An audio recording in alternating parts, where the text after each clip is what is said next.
TNTM The Show presents Talking Nerdy, January 2025, with your hosts, the Ambassador, Slay J, Pablo Gunner. and Marvin Goof. We're here to talk nerdy about all the nerdy things that have happened for January 2025.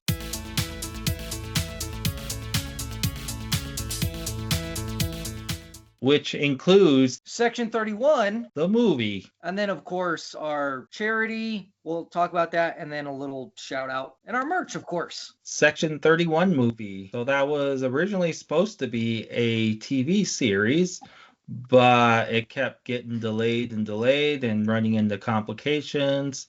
And it seemed like it was never going to see the light of day, but there was a resurgence in it once Michelle Yeoh started becoming a bigger deal of an actress. And so they continued on and made the movie. What do you think of it? Oh, I watched it last night, and I regretted almost every moment of it. I really wanted to be into this, and really, it just didn't. I keep on hearing, and I want to fight people when they say, like, this isn't Star Trek. And this legitimately didn't feel like Star Trek. Like, it's bleak, it's dark, it's depressing, it's messed up, and it doesn't make sense as, like, their own little break off thing. Like, I didn't even know what this was going to be. So I wasn't like, oh, well, I thought it was going to be this and it was actually this. No. So I don't have that problem. But I was like, when it just was so confusing, and it was just so, I just feel like it was bad.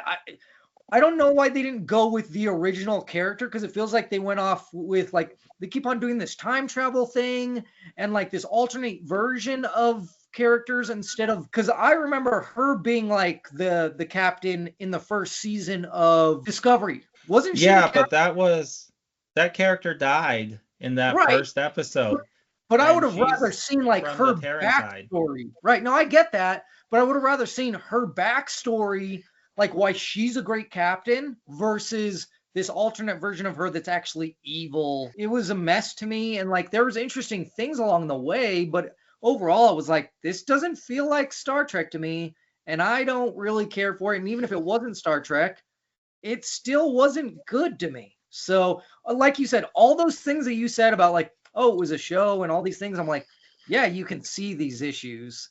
You can see that there are apparent issues, like why they shouldn't have even bothered making this. Like, it's obvious why it was a straight to streaming movie, instead of like a movie release and a show, because it's like, I would have not kept on watching this if this was a show either. Yeah, it was pretty awful. The one thing, even an issue I had with the Discovery series as its own is for Section 31, it doesn't make sense for them to have special badges. It's only in Discovery that they have special badges, because it defeats the whole purpose of their agency if they have special badges, because you're supposed to be a Black Ops co-op agency that no one knows about. If you have special badges, then everyone knows about you in some shape or form, and it defeats the whole purpose of having a Section 31. And to go off of that point, Section 31 is supposed to be a Black Ops co-op agency. That's part of Starfleet that does the dirty work that Starfleet doesn't want to talk about. And then you see who they have recruited, and it's a joke.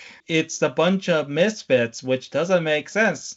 You're supposed to have top tier characters. Like when you watch Captain America Winter Soldier, the guy who becomes Crossbones, when you see him in all the sequences, you think, hey, this guy fits there. He is very co-op. There's a reason why he's on Cap's team. Granted, he turns evil later, but you still understand why he's there. With these characters, the only one that fits there is Michelle Yeoh's character in Section 31. The other ones don't feel right, except for the only one that ends up feeling right towards the end is the Observer. That's supposed to be there to make sure they don't do anything bad, which was still a really dumb premise to begin with. If your agency is supposed to be there to assassinate people and force people's hands, why are you going to have some ethics person there telling you, no, you can't do that?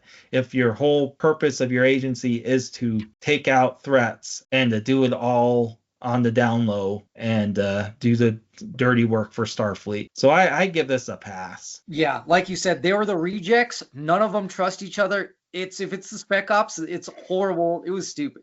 It was a pass. For shout outs, the ones that have been sharing us the most and repost us and that we have the greatest interactions with are the Film Rage podcasts. They also are on YouTube. So you don't really see them, but you can listen to them on YouTube. And I do both because they're just great, because like I'll miss snippets. I usually just watch them in the car. I mean, listen to them on the podcast. But yeah, they're great guys, hilarious, and they cover all the movies. So if there's anything that we miss, even if it's nerdy, they got it. And even if it's not nerdy and you just like watch movies, check it out. We have our charity. We do a new charity every month that we try to donate to. So if you buy our merch, 5% of any profit that we make on our merch goes to our charity of the month. Said we have a different one. You can check that out on our Instagram. It changes every month based on whatever the theme of the month is, because there's different, things. It's probably going to be Noble, I believe. I got this sweet shirt from our merch, which is, I have the Dragon Ball lettering here, even though this is like Dragon Ball Z quote, where there's a will, there's a way, which Goku said in his final epic battle against, well, not final, but his epic battle against Frieza when he went Super Saiyan. So yeah, I love it. I love wearing it in the gym, because like when I see this shirt, I go, oh, should I do a lighter weight? And I go, no, I'm gonna do this. Even if I can't finish the set, I'm gonna do it. And then if I can't finish it, then I'll switch to it. But yeah, so it's a great Gym Motivation shirt. And then of course I got my my Bad Batch headband, which I couldn't find for forever, which is why I haven't been wearing it. But yeah, Star Wars. Check it out on our site, because we're going to have it going for another month. At least our Star Wars stuff, it's gone. I mean, if I'm wearing it, I will probably throw this on the site, the stuff that we wear, so that the stuff that we wear, like you can grab that on there. But otherwise, if we don't wear it, then it's going away, and you won't see it again until the next time that there's, until it's the merch of the month, which I don't know, the next time we're getting some new Star Wars. I hope it's Ahsoka, because I can't wait to put out some more Ahsoka stuff. And then we are continuing at least Dragon Ball Daima stuff, our Dragon Ball Z stuff we're going to be continuing for February. I'm wearing my Legend of Dad shirt. It's pretty cool, with Children of the Wild. And then let's check out the Firebending Nation over there. Yep, your Firebender. Even on the sleeve, it has the avatar. This is just for us, where you guys can find us. So there you go. If Pablo throws that up on the site, you can be a firebender, waterbender, airbender, and earthbender. I'll take the earthbender one. I have a shirt like that too. I love it. We got Marvin Goof over there in Samurai Troopers. Oh yeah. Or if you watched it back in the day, Ronin Warriors. Ronin Warriors, indeed.